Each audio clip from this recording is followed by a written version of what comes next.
ইসলামে শাসক শুধু ক্ষমতার প্রতীক নয়, তিনি আমানতের দায়িত্বপ্রাপ্ত ব্যক্তি, আর জনগণের রয়েছে তার উপর নির্দিষ্ট অধিকার। আজ আমরা জানব শাসকের উপর জনগণের এরূপ 6টি মৌলিক অধিকার।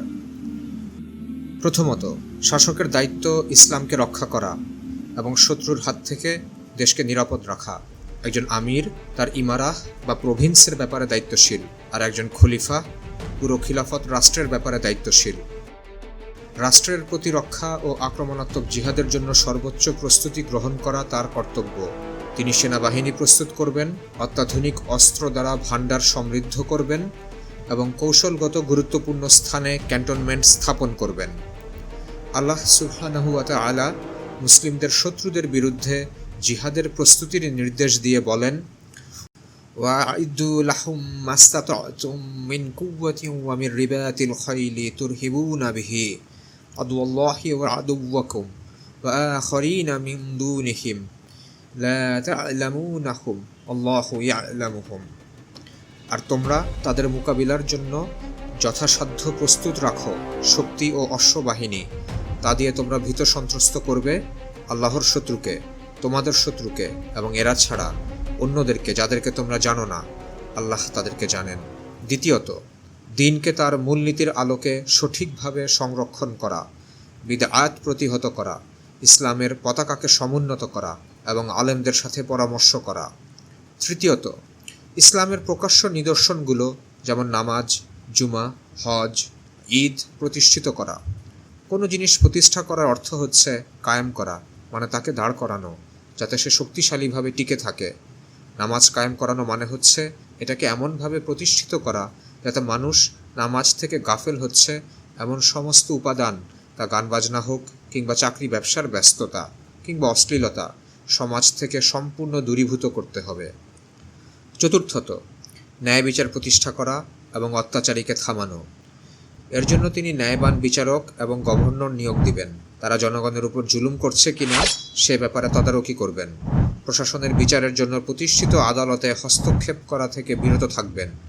রাসূলুল্লাহ সাল্লাল্লাহু আলাইহি ওয়াসাল্লাম বলেছেন, কুল্লুকুম রাঈন ওয়া কুল্লুকুম মাসউলুন আর রাইয়াতিহি। তোমরা প্রত্যেকেই দায়িত্বশীল এবং প্রত্যেককে তার দায়িত্ব সম্পর্কে জিজ্ঞাসা করা হবে। পঞ্চমত, শরীয়তের আইন সঠিকভাবে প্রয়োগ করা, ধনী বা গরিব সবার জন্য সমানভাবে।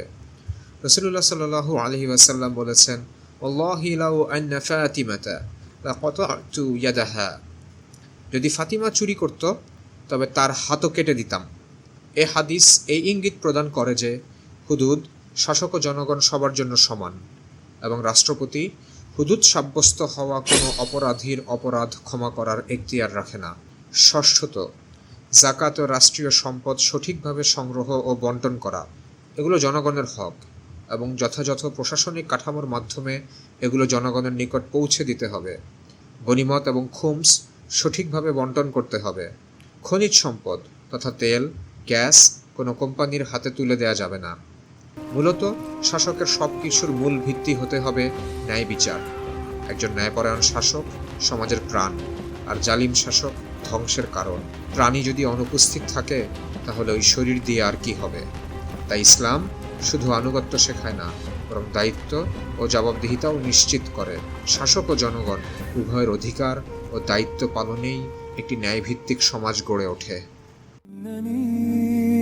أرجو خلافة تملأ الدنيا شروقا تجمع الشمل المشتت تملأ الدنيا شروقا غابت الشمس علينا يوم ضيعنا الطريقا صارت الأمة غرقا تشتكي جرحا عميقا غابت الشمس علينا يوم ضيعنا الطريقا صارت الأمة غرقا تشتكي جرحا عميقا قطعوا أوصال جسمي أشعلوا فينا الحريقا هدموا حصن الأماني مزقوا العهد الوثيقا أين من يحمي حمانا